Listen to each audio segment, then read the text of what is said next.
கிறிஸ்துவுக்குள் அருமையான தேவனுடைய பிள்ளைகளை, ஆண்டவர் இயேசுவின் விலையேறப்பெற்ற நாமத்தினாலே வாழ்த்துக்களை தெரிவிக்கிறோம். இந்த நாளிலும் கர்த்தர் உங்கள் வாழ்க்கையிலே பலத்த அற்புதம் செய்வாராக. 3 யோவான் 2வது வசனத்திலே, பிரியமானவனே, உன் ஆத்துமா வாழ்கிறது போல நீ எல்லாவற்றிலும் வாழ்ந்து சுகமாயிருக்கும்படி வேண்டுகிறேன். நம்முடைய ஆத்துமா வாழ்ந்திருக்க வேண்டும். நம்முடைய ஆத்துமா செழித்திருக்க வேண்டும். நம்முடைய ஆத்துமா கர்த்தருடைய பிரசன்னத்தில் இருக்க வேண்டும்.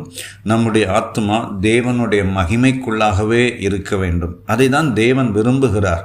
நம்முடைய ஆத்துமா வாழ்கிறது போல தான் நம்முடைய சுற்றுப்புறங்களும் நம்முடைய சூழ்நிலைகளும் ஆசீர்வதிக்கப்படுகிறது. முதலாவது தேவனையும் அவருடைய ராஜ்யத்தையும் தேடும்போது அந்த தேடுகையிலே நம்முடைய ஆத்துமாவிலே ஒரு பலன் உண்டாகிறது. ஆத்துமாவிலே கர்த்தருடைய மகிமை வெளிப்படுகிறது. அது சரீரங்களிலும் நம்முடைய சுற்றுப்புறங்களிலும் ஒரு பெரிய ஆசீர்வாதத்தை கொண்டு வருகிறது. சில வசனங்களை நாம் வாசிக்கும் போது ஆத்மா எவ்வளவு பாதிக்கப்படுகிறது என்பதை நாம் வாசிக்கிறோம். ஆத்மா அறிவில்லாமல் இருப்பது நல்லதல்ல. நம்முடைய ஆத்மா எப்பொழுதும் கர்த்தருடைய ஞானத்திலே, கர்த்தருடைய சித்தத்திலே, கர்த்தருடைய பிரசன்னத்தில் இருக்க வேண்டும். மனிதன் உலகம் முழுவதையும் ஆதாயப்படுத்தினாலும் தன் ஆத்துமாவை நஷ்டப்படுத்தினால் அவனுக்கு லாபம் என்ன என்று சொல்லி ஆண்டவர் சொன்னதை நாம் நினைத்து பார்க்கலாம். பாருங்கள், ஆத்துமா எப்பொழுதுமே தேவனை தேடுவதற்கு வாஞ்சிக்கும். ஆனால் சரீரமோ உலகத்தின் தேவைகளை தேடுவதற்கு வாஞ்சிக்கும்.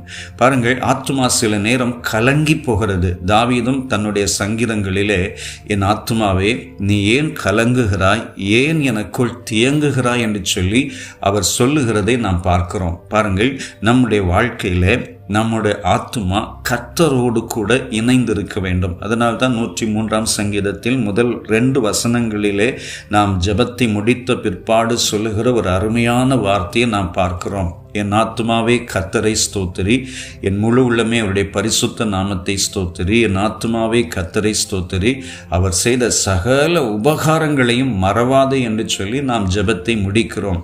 நம்முடைய ஆத்துமா எப்பொழுதும் கர்த்தருக்குள், கர்த்தருடைய பிரசன்னத்துக்குள், கர்த்தருடைய மகிமைக்குள் இருந்தால் நம்முடைய ஆத்துமா செழிக்கும். அப்படியானால் என்ன செய்ய வேண்டும்?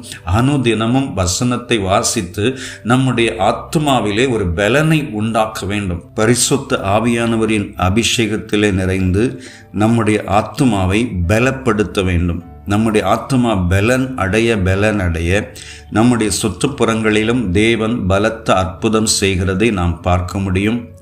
இந்த நாளிலே உங்கள் ஆத்துமா செழித்திருப்பதாக, உங்கள் ஆத்துமா கர்த்தருக்குள் இருப்பதாக, உங்கள் ஆத்துமா பலன் அடைவதாக. அது நிமித்தம் தேவன் உங்களையும் உங்கள் குடும்பத்தையும் உங்கள் எல்லா சூழ்நிலைகளையும் ஆசீர்வதிப்பாராக. நான் உங்களுக்காக ஜெபிக்கிறேன். அன்பு நிறைந்த பிதாவே, இந்த நாளில் உம்முடைய பிள்ளைகளின் ஆத்துமா செழித்திருக்கட்டும், கர்த்தரின் வசனத்தில் பலப்படட்டும், சந்தோஷமாக இருக்கட்டும், மனமகிழ்ச்சியாக இருக்கட்டும். அது நிமித்தம் தேவன் பலத்த அற்புதங்களை உம்முடைய பிள்ளைகளுக்கு செய்வீராக. இயேசு இரட்சகர் நாமத்தில் கேட்கிறோம் பிதாவே. ஆமேன், ஆமேன்.